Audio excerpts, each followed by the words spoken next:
The city was my jungle, concrete towers, a labyrinth of glass and steel that stretched endlessly into the sky. It was a place I once called home, a place I thought defined me. Roaring traffic, a constant deafening symphony of engines and horns, and a relentless pace that left me feeling hollow like a cog in a machine I no longer understood. The faces blurred, the days melted together, and I felt myself fading away. I craved something real, something raw, something that would ignite my soul and remind me what it meant to be alive. I yearned for a connection to something bigger than myself, something beyond the confines of the urban landscape.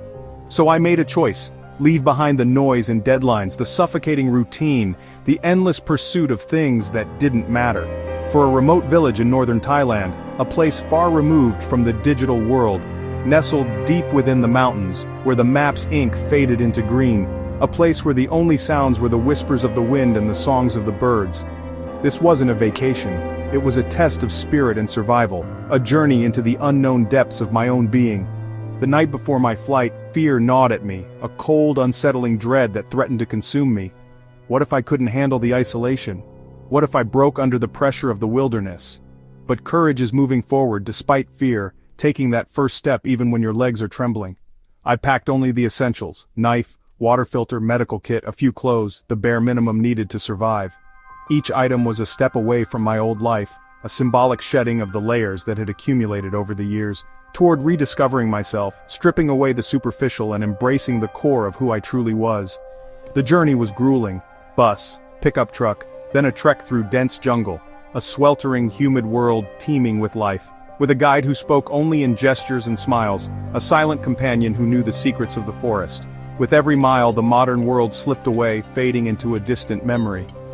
Cell signal vanished. The air thickened with earth and blossoms, a fragrant, intoxicating mix that filled my lungs. The final approach was on foot, following a path worn by generations, a testament to the enduring spirit of the people who called this place home. Emerging from the jungle into the village clearing felt like landing on another planet, a world untouched by the relentless march of progress. No sirens, no screens, just the present moment, raw and unfiltered, a stark contrast to the constant stimulation of my former life. My comfort zone was obliterated, replaced by a vast, intimidating unknown, a landscape that stretched as far as the eye could see. I breathed in wood smoke and rain. This was it, the beginning of my new reality, day one of my new life. The challenge had begun, the only way out was through, there was no turning back now. I was ready. Whatever this wild world had in store, I would face it head on, with an open heart and a willingness to learn. Ban Mae To was cradled by emerald mountains, a sanctuary hidden away from the modern world. It was a place where time seemed to slow, where the rhythm of life was dictated by the sun and the seasons. Its wooden houses on stilts blending seamlessly into the landscape, as if they had sprouted organically from the earth itself. These homes were more than just shelter. They were an extension of the land, a testament to the harmonious relationship between the people and their environment. Chickens and pigs roamed freely, a chaotic yet charming ballet of barnyard life unfolding before my eyes. They were integral to the village ecosystem, providing sustenance and a constant reminder of the interconnectedness of all living things. The air was alive with laughter, the rhythmic pounding of rice and the constant hum of insects. A symphony of sounds that painted a vivid picture of daily life in this remote corner of the world. Every sound told a story, every activity had a purpose. The Karen Hill tribe people were cautious at first, their faces etched with the wisdom of generations. Their eyes measuring my intent, trying to decipher whether I was a friend or just another fleeting visitor. Children peeked from doorways, giggling, their eyes wide with curiosity and a hint of mischief. While elders watched with quiet wisdom, their presence a grounding force in the midst of all the newness. My home was a bamboo hut, a simple structure that offered shelter and a window into a different way of life. No electricity, no running water, luxuries I'd always taken for granted were now absent. Just a candle's flicker and the jungle's night chorus, a symphony of sounds that lulled me to sleep each night. Every sense was overwhelmed, the humidity clinging to my skin, the intoxicating aroma of cooking fires and exotic herbs, the vibrant colors of clothing and the earthy tones of the landscape. I felt like a newborn, stripped bare of all my preconceived notions, forced to shed old perceptions and open myself to this new reality, a reality that challenged everything I thought I knew. The village wasn't a place to visit, It wasn't a tourist attraction or a photo opportunity, it was a world to experience with every fiber of your being, a chance to connect with something deeper than myself. Here, I was a guest, humbled, exhilarated, and utterly out of my element, navigating a world that was both beautiful and bewildering. The first days were a sensory storm, a whirlwind of new sights, sounds, and smells that threatened to overwhelm me. But I was ready to learn, ready to embrace the unknown and allow this experience to transform me. Life here moved with the sun, not the clock. Dawn brought roosters, voices, and the clatter of pots. No alarms, no rush. Everyone had a role. Survival depended on it. My day began with fetching water from a mountain spring, a simple, grueling task that taught me the value of community and resources. After breakfast, I joined the men in the fields, clearing land, planting seeds, repairing bamboo irrigation. My hands blistered, but I found satisfaction in the labor and the patient guidance of the villagers. As the sun set, work ended. Evenings were for gathering, sharing stories, and laughter. No screens, just each other.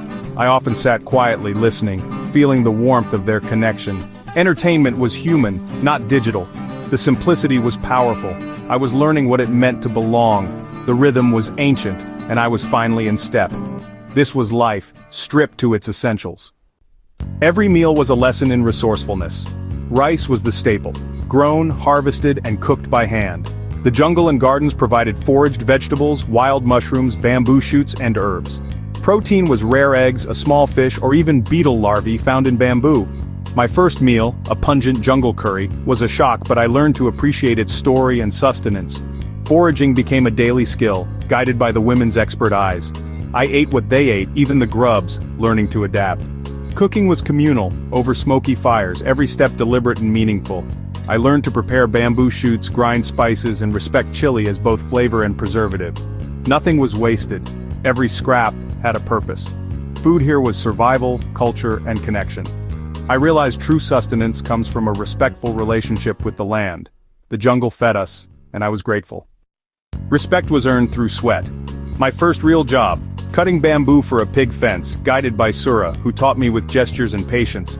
My hands blistered, but I learned the rhythm of the machete and the satisfaction of a nod from the elders. Maintaining rice paddies meant days knee-deep in mud, clearing weeds, reinforcing terraces, back-breaking meditative work. Clearing new fields for corn was the toughest, felling trees, hacking undergrowth, always alert for jungle dangers. I learned to read the land, to respect its power. Each day ended with exhaustion and accomplishment. I was no longer just a visitor, I was part of the village's working rhythm. The jungle demanded everything, but it gave back a sense of purpose. I was earning my place, one blister at a time. The work was relentless, but so was my determination. Here, hard work was the true currency, and I was finally paying my way. Language was a barrier, but connection found other ways. Sura and I built a friendship through shared labor, gestures, and exhaustion under the sun. The children, shy at first, soon became my companions, teaching me games, flying kites we made from scraps. Their acceptance was pure, needing no words. I was invited to a baby's blessing, where the grandmother tied a white string on my wrist, a silent welcome. The deepest bonds formed in quiet moments, sharing tea with the headman, learning the names of mountains and trees. Laughter bridged the gaps in language. I was learning a new way of seeing the world, through their eyes, not just my own. These unspoken friendships were the true treasures of my time. Inclusion came not from words, but from shared experience. I was no longer an outsider, I belonged. The physical challenges were obvious, the oppressive heat that clung to you like a second skin, the constant humidity that made every breath feel heavy. Hard labor, the kind that grinds you down day after day. Basic living, stripped of all the comforts and conveniences I had taken for granted, and the endless insects. Mosquitoes, sandflies, creatures I couldn't even name, all vying for a piece of me. But the real test was mental, a challenge that went far beyond the physical discomfort. Loneliness, a deep ache that settled in my bones. The wall of an unfamiliar language, a constant barrier that separated me from genuine connection. The loss of control, the realization that I was no longer the master of my own destiny. I had to surrender my routines, the carefully constructed habits that defined my days. Trust their ways and let go of ego. I had to learn to trust in a system I didn't understand, to accept guidance from people whose lives were so different from my own. Frustration came easily, a constant companion in those early days. Like when I fumbled with fishing nets, my fingers clumsy and uncoordinated. My pride stung by my clumsy hands, a stark reminder of my inadequacy. But patience, humility, and persistence paid off. Slowly, painstakingly, I began to learn. Sickness was a constant fear, the threat of tropical diseases lurking in every shadow. When fever struck, the headman's wife cared for me, her wisdom and experience a lifeline in a moment of crisis. With herbal broth and kindness, she nursed me back to health. Vulnerability was inescapable, a constant reminder of my dependence on others, but so was the villagers' generosity, their willingness to share what little they had.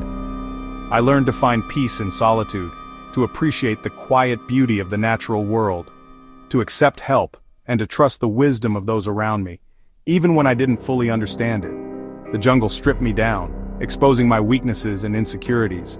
But the people built me back up, piece by piece, with their unwavering support. Every challenge was a lesson in humility and resilience, a chance to grow stronger and wiser. I was learning to survive and to let others help me do it, to embrace the power of community. The hardest battles were inside my own mind, wrestling with my own limitations and preconceptions. But I was changing, slowly but surely, becoming someone new. Nature became my teacher. The villagers' knowledge of the jungle was encyclopedic. Every plant had a purpose, every sign a meaning. Waste didn't exist, everything was used, repurposed, or returned to the earth. Bamboo became shelter, tool, and food. Rice husks fueled fires, old clothes became rags. Sustainability wasn't a trend, it was survival. Watching rice grow taught me patience and trust in nature's cycles. The villagers worked with the seasons, not against them. I learned the value of waiting, nurturing, and respecting the process. The village was a perfect circle of life. People, forest, rain, and rice all interconnected. I stopped seeing myself as separate from nature. My well-being was tied to the land, and I finally understood what it meant to be a custodian, not a conqueror. Departure day was bittersweet. The village gathered, no speeches, just heartfelt farewells, small gifts, and silent acknowledgments. As I walked away, I felt overwhelming gratitude for all I'd learned. Returning to the city was a shock. Noise, crowds, and excess everywhere. I no longer fit the world I'd left. I'd been rewired. Happiness wasn't in possessions, but in connection, purpose, and simplicity. The jungle tested my survival, but the people taught me how to live. Strength was vulnerability, humility, and the ability to adapt. The white string from the grandmother was gone, but its meaning stayed. I try to carry the village's lessons every day. Waste less, appreciate more, find quiet in the noise. True wealth is community, resilience, and respect for the earth. I left seeking adventure but found a new way to be human. And for that, I am forever grateful.